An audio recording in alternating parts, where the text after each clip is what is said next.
ഇന്നലെയെല്ലാം നമ്മൾ സംസാരിച്ചത് ഹിജാബ് എന്ന് പറയുന്ന വിഷയത്തെ പറ്റി തന്നെയാണ്. ഇന്ന് വീണ്ടും അതിനെപ്പറ്റി തന്നെയാണ് സംസാരിക്കുന്നത്. കാരണം ആ പ്രശ്നം അവസാനിക്കുന്നില്ല. ഓരോ ദിവസം കഴിയും തോറും അതിങ്ങനെ വലുതായി ഇങ്ങനെ വരികയാണ്.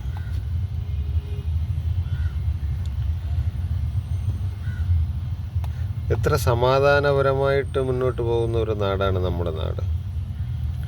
അവിടെ വെറുതെ എന്തിനാണ് ആവശ്യമില്ലാത്ത ഈ പ്രശ്നങ്ങൾ ഓരോരുത്തരും ഉണ്ടാക്കുന്നത്? ഒന്നുകിൽ ആ സ്കൂൾ മാനേജ്മെൻറ്റിന് ഒരു വിശാല മനസ്സോടുകൂടി കണ്ട് ആ കുട്ടി അവിടെ പഠിപ്പിക്കാം. ഇല്ലെങ്കിൽ ആ രക്ഷിതാക്കളോടായിട്ട് പറയുകയാണ് എന്തിനാണ് ഈ പ്രശ്നങ്ങൾ ഉണ്ടാക്കുന്നത്. ഇപ്പോൾ ഇന്നലെ തന്നെ നമ്മളെ മന്ത്രി പറഞ്ഞിട്ടുണ്ട് കേരളത്തിൽ ഏത് സ്കൂളിൽ വേണമെങ്കിലും അഡ്മിഷൻ കൊടുക്കാമെന്നുള്ള തരത്തിൽ പ്രസ്ഥാനം വന്നിട്ടുണ്ട്. സ്വകാര്യ മേഖലയെക്കാളും ഒരു പടി മുകളിൽ തന്നെയാണ് ഇന്ന് നമ്മുടെ ഗവൺമെൻറ് സ്കൂളുകൾ. അപ്പോൾ ആ രീതിയിൽ മുന്നോട്ട് പോകാനുള്ള ഒരു അവസരവും ഉണ്ട്. വെറുതെ ഈ വർഗീയത പറഞ്ഞ് പ്രശ്നങ്ങളെ വലുതാക്കി നമ്മുടെ നാടിൻ്റെ സമാധാന അന്തരീക്ഷം തകർത്ത്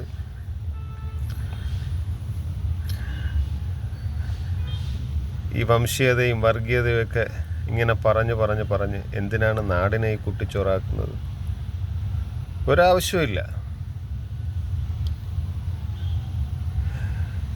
പിന്നെ ശിരോവസ്ത്രം ധരിക്കുന്നതെന്ന് പറഞ്ഞു കഴിഞ്ഞാൽ അതിനെന്തിനാണ് ഒരു മതപരമായ കണ്ണിലൂടെ കാണുന്നത്? മതത്തിൻ്റെ കണ്ണിലൂടെ കാണുന്നത് എന്തിനാണ്? അതൊരു വസ്ത്രം. മുസ്ലിം വിശ്വാസികളായ ഇസ്ലാം മത വിശ്വാസികളായ എല്ലാ കുട്ടികളും തലയിൽ തട്ടമിട്ടല്ല പോകുന്നത്. അപ്പോൾ ഒരാളങ്ങനെ പോകുന്നതെങ്കിൽ അത് അവരുടെ ഒരു വസ്ത്രധാരണ രീതി, ആ കുട്ടിയുടെ വ്യക്തിപരമായിട്ട് എന്നുള്ള തരത്തിൽ എന്തുകൊണ്ട് കാണാൻ കഴിയുന്നില്ല? ഇത് ഇങ്ങനെ ധരിക്കാൻ പാടില്ല എന്ന് പറയുന്ന അവരും ശിരോവസ്ത്രധാരിയാണ്, അവരൊരു അധ്യാപികയാണ്, അവരൊരു പൗരോഹിത്യത്തിൻ്റെ ആ മേഖലയിൽ നിൽക്കുന്നവരാണ്. അവരൊക്കെ ഈ കാര്യങ്ങളെ വിശാലമായ മനസ്സോടുകൂടിയല്ലേ കാണേണ്ടത്? ഈ തിരുവസ്ത്രത്തിൻ്റെ ഉള്ളിൽ വംശീയതയുടെ, ഈ വംശവെറിയുടെ, വർഗീയതയുടെ ഈ മുഖം എന്തിനാണ് ഒളിച്ചു വച്ചിരിക്കുന്നത്?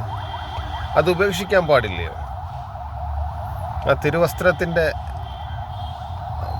മഹത്വം കാരണമായിട്ടെങ്കിലും അതിനെ കളങ്കപ്പെടുത്താതിരിക്കാൻ വേണ്ടിയിട്ടെങ്കിലും അത് ഉപേക്ഷിക്കാൻ പാടില്ലേ? എന്തിനാണ് എല്ലാം മതത്തിൻ്റെ കണ്ണിലൂടെ കാണുന്നത്? നമ്മളിപ്പം ഒരു തലയിൽ കൂടെ തുണിയിട്ട ഒരു ആൾ പോയാൽ, ഒരു സ്ത്രീ പോയാൽ, അല്ലെങ്കിൽ ഒരു ചന്ദന കുറിയണിഞ്ഞ ഒരു ആണോ പെണ്ണോ പോയാൽ നമുക്കുടനെ അത് ഹിന്ദുവാണ്, അല്ലെങ്കിൽ അത് മുസ്ലിമാണ്, അല്ലെങ്കിൽ അത് ക്രിസ്ത്യാനിയാണ് എന്ന് നമ്മളെ മനസ്സിൽ വരില്ല. ഇത് മനസ്സിൽ വർഗീയ വിഷം വെച്ചുകൊണ്ടിരിക്കുന്നവർക്ക് ഒന്ന് കാണുമ്പം പെട്ടെന്ന് മതത്തിൻ്റെ ചിന്ത വരത്തുള്ളൂ. അത് ഇവരെ പോലുള്ള കർത്താവിൻ്റെ മണവാട്ടിമാർ എന്ന് പറയപ്പെടുന്ന ഇവരെ പോലുള്ള ആൾക്കാർ അങ്ങനെ ചിന്തിക്കാൻ പാടുണ്ടോ?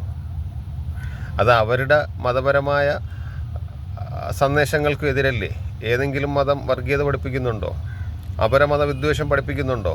എല്ലാവരെയും ഉൾക്കൊള്ളുക, പരസ്പരം ബഹുമാനിക്കുക, മറ്റുള്ളവരുടെ വിശ്വാസങ്ങളെ ആദരിക്കുക, ബഹുമാനിക്കുക എന്ന് തന്നെയാണല്ലോ എല്ലാം പഠിപ്പിക്കുന്നത്. ഇസ്ലാം മതത്തിൽ അങ്ങനെയാണ് പഠിപ്പിക്കുന്നത്. എൻ്റെ അറിവ്, ഞാൻ അറിഞ്ഞിടത്തോളം ക്രിസ്ത്യൻ മതത്തിലും ഹിന്ദു മതത്തിലും എല്ലാ വേദങ്ങളിലും വേദഗ്രന്ഥങ്ങളിലും അത് തന്നെയാണ് പറയുന്നത്. അപ്പോൾ നമ്മളെ നാടിനെ കുട്ടിച്ചോറാക്കാതിരിക്കുക. വളരെ സമാധാനപരമായിട്ട് പോകുന്നൊരു നാടാണ്, മതസൗഹാർദ്ദപരമായിട്ട് പോകുന്നൊരു നാടാണ് കേരളം. പിന്നെ ഈ വിഷയം ഇവിടെ അവസാനിപ്പിക്കുക.